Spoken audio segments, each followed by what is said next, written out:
एक गांव में रंगनाथ नामक एक फूलों का व्यापारी रहता था।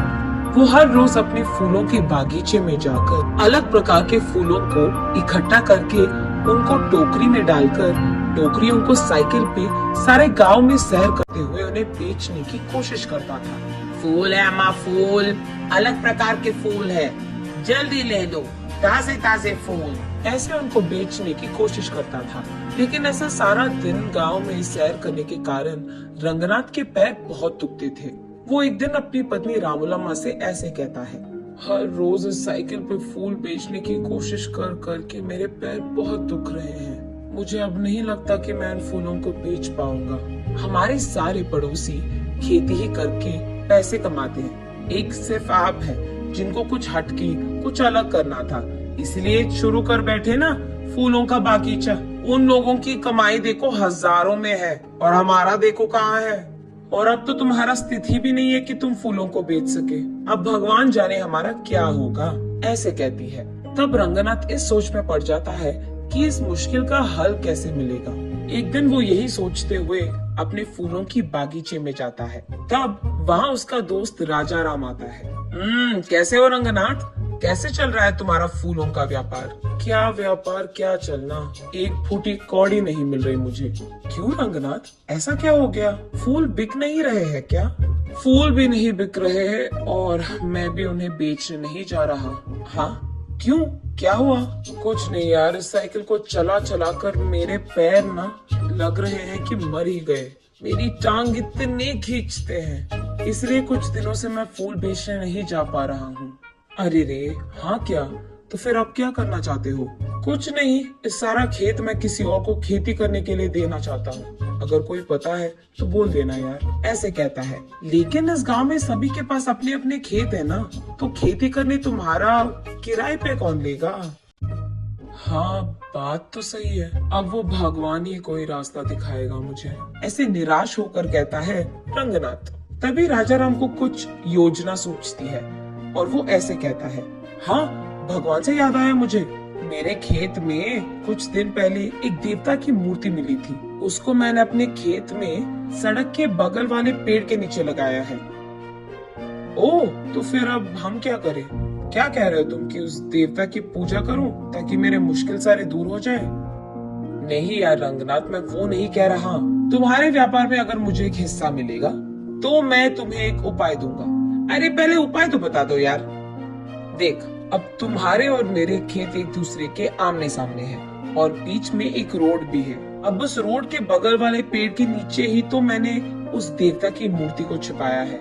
अब कल सुबह मैं सबको ये बताऊंगा कि जब मैं खेती कर रहा था मुझे इस देवता की मूर्ति मिली है और उसे मैंने पेड़ के नीचे लगा दिया है। हाँ तो इसमें मेरा क्या लाभ होगा राजा राम? हाँ हाँ वही आ रहा, सुनो तो सही।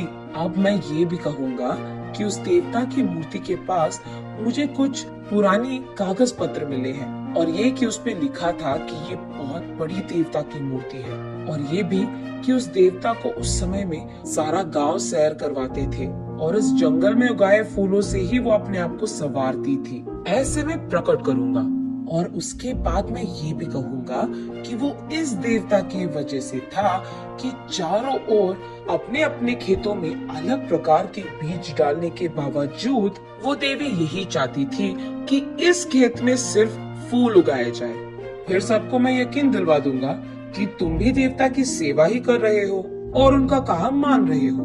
तब सिर्फ तुम्हारे खेत में उगाए हुए फूलों से ही उस देवी की पूजा करना चाहेंगे सभी।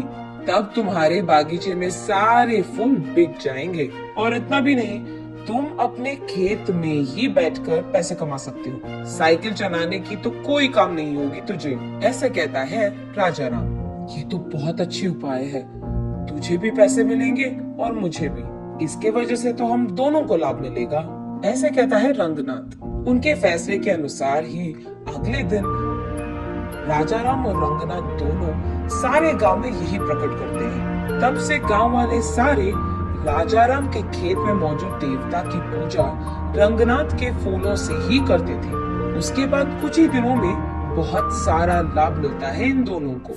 उसके कुछ ही दिनों बाद रंगनाथ की पत्नी रामलम्मा अपनी सहेलियों के साथ जब बात कर रही थी, उसे सुनने में आता है कि उस गांव का जमींदार राजा राम के खेत में बहुत बड़ा मंदिर बनवाना चाहता है, क्योंकि वही देवी भी बाहर निकली थी।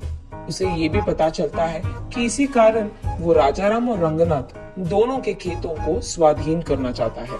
उसके तुरंत बाद रामलम्मा रंगनाथ और राजा राम को ये सब बताती है। अरे बाप रे, लग रहा है कि कुछ भी नहीं बचेगा अभी। अरे यार, तुम टेंशन मत लो, मैं हूँ ना। मुझे पहले से ही पता था कि ऐसा ही कुछ होगा, इसीलिए मैंने पहले ही इसका उपाय सोचकर रख लिया है। अगले ही दिन राजा राम कहता है सबसे कि उसे और कोई पुराने कागज पत्र मिले हैं। तब वो सबसे कहता है कि एक पंडित के समक्ष में वो सबके सामने उस पंडित से पढ़वाएगा कि उन पत्रों में क्या लिखा है। और ये सुनने के लिए गांव वाले सारों को राजा राम के खेत के पेड़ के नीचे मौजूद रहना होगा। इसी बात का डंडोरा पिटवाता है राजा राम। गांव वाले सारे देवी के मूर्ति के पास पहुंचते हैं। तब एक पंडित राजा राम के दिए हुए पुराने कागज पत्र को पढ़ता है। उसमें ये लिखा रहता है कि उस देवता को प्रकृति बहुत अच्छा लगता था। धूप, बारिश और सर्दी से उनको बहुत प्यार था, और इसी जंगल के उस खेत में उगाए हुए फूलों से उनको संवारना भी बहुत अच्छा लगता था। और इतना ही नहीं, जब परिवार की समस्याएं या नई शादीशुदा जोड़ियां उनसे उनकी आशीर्वाद लेते हैं और उस जंगल के फूलों से देवी को पूछते हैं, तब देवी का आशीर्वाद उन्हें मिलता है। यही लिखा है उन पुराने कागज पत्र में।